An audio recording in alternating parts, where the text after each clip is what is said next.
How you all doing out there? Oh, we getting ready to have some fun. Because the guy I'm going to talk about now, he was just a whole lot of fun. Yeah, I grew up down here in Sarasota, and we were kind of limited. I was just happy to see Forfisa keyboards and Wurlitzers and things like that, and the Fender Rhodes was like much too big and all of that. But when I got up to FAMU, there was a guy that played the organ. And not just any organ, he played the Hammond B3 organ. And he played with both hands and both feet. And man, that thing amazed me. In a short while, I discovered James Smith, James Arthur Smith, better known as Jimmy Smith, who was born somewhere around 1925. We're not sure. Even in the North, back in those days, people didn't keep a good record of when we were born, or died for that matter. So there are two stories. One is he was born in 1925, and the other is he was born in 1928. We're gonna go with the 1925 because that's what he went with on his grave marker. So I would hope he would know, or somebody would have told him what that was. Let's say 1925 in Norristown, Pennsylvania. And you go, Norristown, where is that? Well, most people, if they live in Stone Mountain, Georgia, they say, I'm from Atlanta.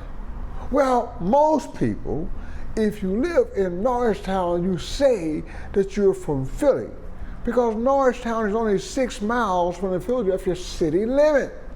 Little town, 35, 40,000 people. That's where Jimmy was born. So he grew up in that whole Philadelphia thing. As a young kid, 5, 6 years of age, he was going into clubs, you heard me, clubs, probably speakeasies in the 20s, you know, whatever, 30s, with his father doing a little song and dance routine.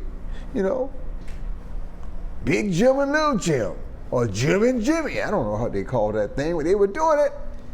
And I guess he got tired of singing and dancing, so he decided to teach himself to play the piano. And he did quite successfully. Yeah, quite successfully.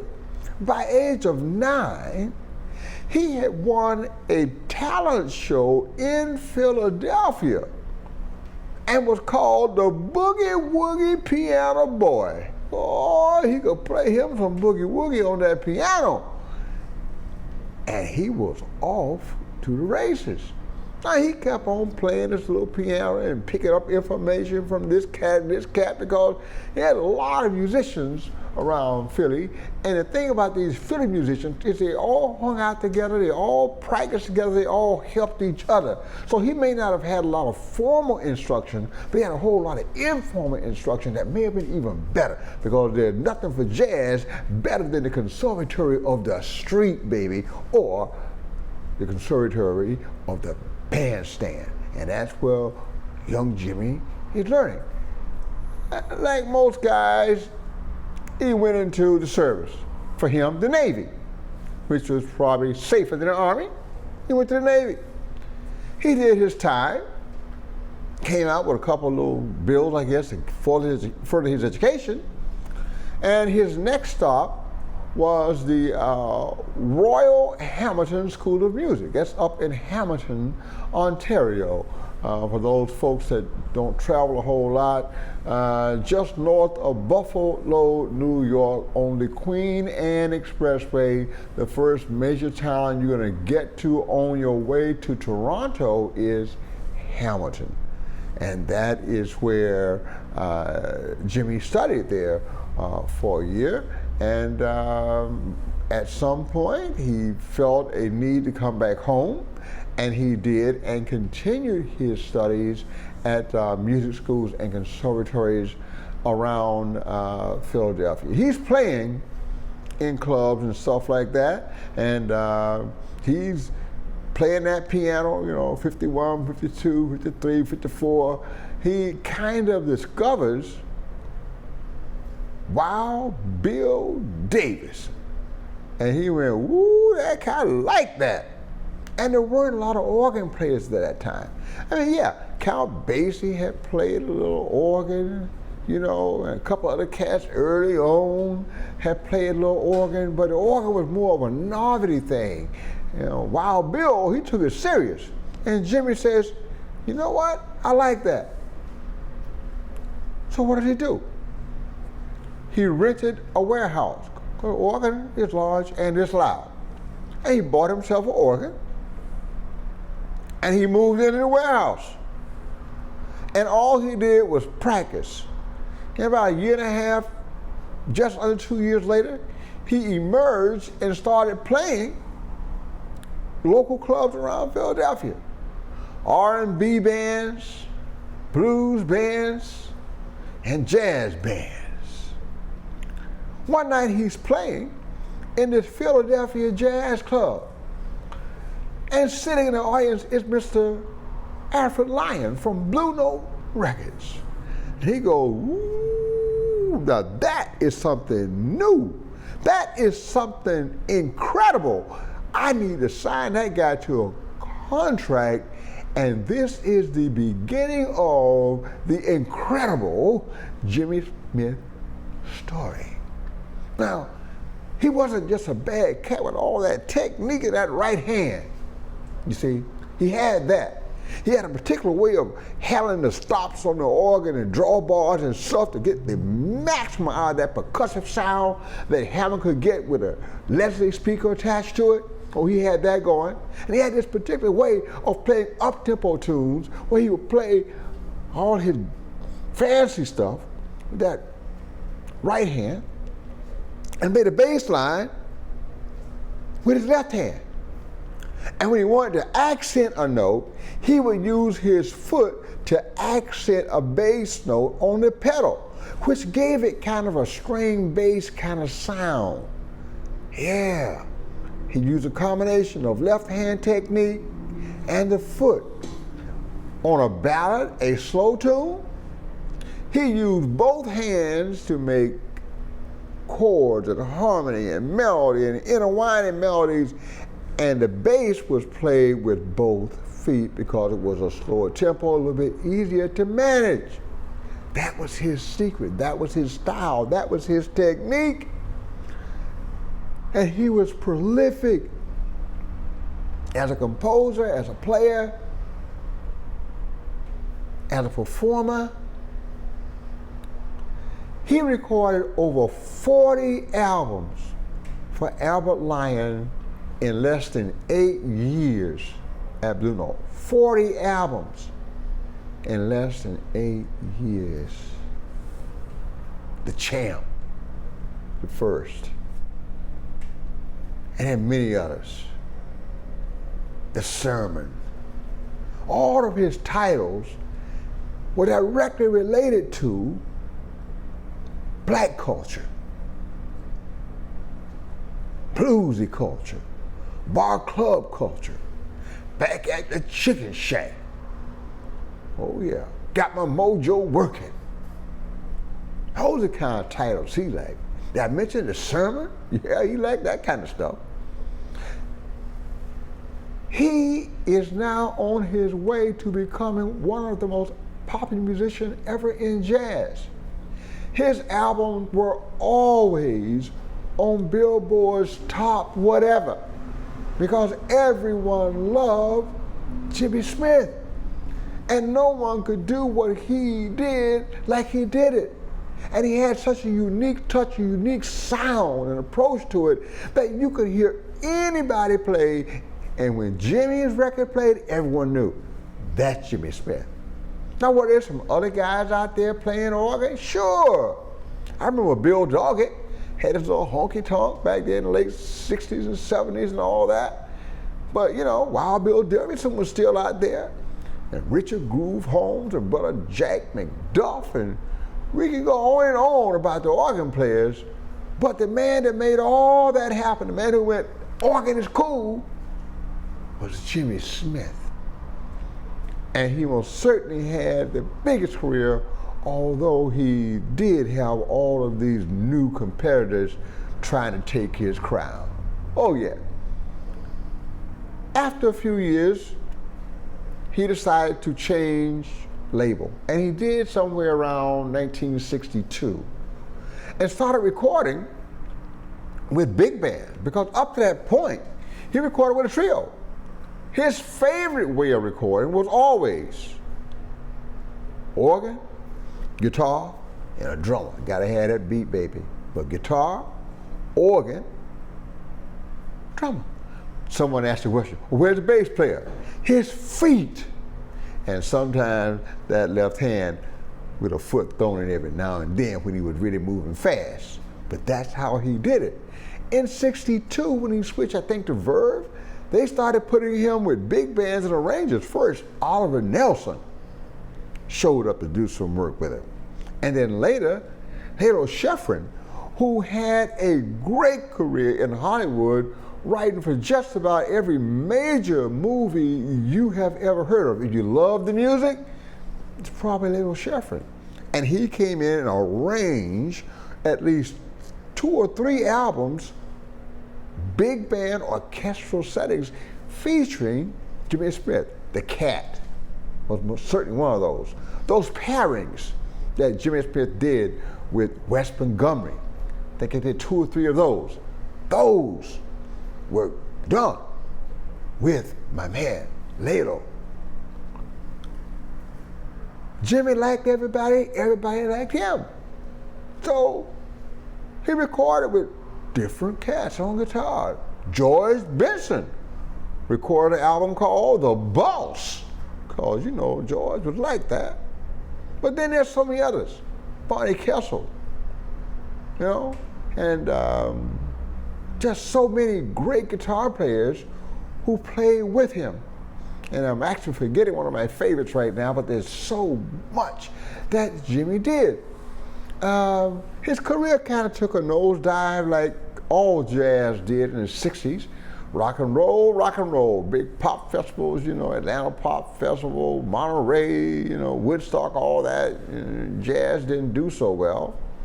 But Jimmy's influence was there too, because you hardly had a rock group anywhere that did not have an organ.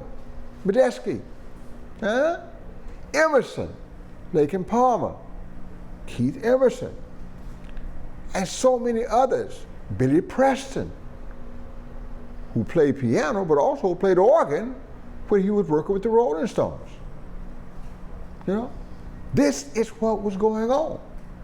And also, Jimmy could play anything. He worked with Quincy Jones, he worked with Cannonball Adderley, he worked with just about everybody. Matter of fact, he even recorded with Michael Jackson. If you've ever heard Bad, you know, she's bad, all that stuff Michael Jackson doing, you might notice that there's an organ in there. And the reason you notice that there's an organ in there is because that organ is being played by nobody but Mr. Jimmy Smith. Oh, he got around, and he put his touch on some of the most popular music ever recorded, and not just popular music, weighty music. Music people had a good time with. House Party, another one of his great albums. Just so many, man. He was all about lifting the people up, lifting the culture up, good time, good food, good romance, rocking and rolling. That was him. He even had an album called Root Down. I know what you're thinking. You're saying, couldn't be, because the Beastie Brothers did that. You're right. The Beastie Brothers did that. And why did they call their tune Root Down? Because they sampled Jimmy Smith's bass line and made that the basis for their recording of Root Down. And if you listen carefully to the lyric, they even credit him with inspiring that tune. Matter of fact, if you really want to look at it, you talk soul jazz or funky jazz or smooth jazz or whatever else, Tower of Power. Anytime you got music where the organ sound is prominent, you need to give Jimmy Smith a round of applause because his influence is in there. Absolutely. Now, 2005, I think, National Endowment of Arts gave him a Jazz Masters Award. It's the highest award given to any jazz musician. It was just before the end of his life, but was well deserved. You know, after that pop thing happened, Jimmy came right back in the 80s and 90s and recording and playing and doing his thing. Just very prolific. He started recording for a label called Telarc, and he was doing not just his usual organ trio, organ, guitar, drums. He's doing combo things with horns. Hank Mobley and people like that, Clark Terry, and people like that were on some of those albums just before 2000, around 2000. You can find those on the Telarc label. He was a good guy, married for a long time. His wife got ill. They've been living in California because Jimmy loved it out there, and he was a good businessman. He even owned his own restaurant and all that. Matter of fact, he recorded an album at one of his restaurants. He had one in LA and one in San Francisco, I believe. He recorded an album there, and in 1974, that album, which was recorded live at his own restaurant, received a Grammy for the best performance of a jazz group. Yeah. So Jimmy, he just kept going, and he was a great businessman, a great musician, obviously a great human being, and certainly a great husband to his wife, because when she got ill, he gave it all up. And he moved to Scottsdale, Arizona. His wife was suffering with cancer, and the Arizona dryness would help preserve her for a while. And that's what he did. Unfortunately, she died a few months after they moved there. But he was still doing projects the whole time. And one of the things he was doing was helping to cultivate the next generation of jazz organists, including Joey DeFrancesco, who is actually from Philadelphia. Obviously, he's Italian, okay? But he can play. Big props to Joey, man. He can really play. And who was his mentor? Jimmy. They actually recorded an album together and had plans to go on tour together. Unfortunately, Jimmy died in about a year after his wife, probably of a broken heart, who knows.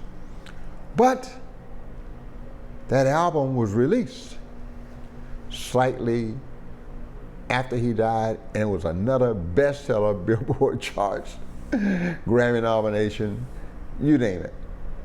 Jimmy Smith was with us from 1925 to 2005. And he recorded some of the most loved, danced to, and partied to, and imitated, sample, you name it, music ever recorded under the name of jazz. I gotta say this. He also caused a whole lot of people to get hernias, because those during B3s were big, heavy monsters. And people had to have them. I remember, had to have them. Took 4 minutes to lift that thing up on a stage. And yeah, there are a whole lot of organ players who end up getting hernias because they tried to lift it with just not enough people, or lift it too many times or whatever. But you know what? For the love of music. Now, we loved Jimmy Smith. And if you really want to know why, go just put on any one of the scores of Jimmy Smith albums and sit back and listen. And maybe you should do it like he do it. Back at the chicken shack. Get yourself some fried chicken and some collard greens and good old rice with gravy and whatever beverage you like and a little dessert, and get your party on. Because that's where Jimmy from Norristown, Pennsylvania was all about. Thank you very much.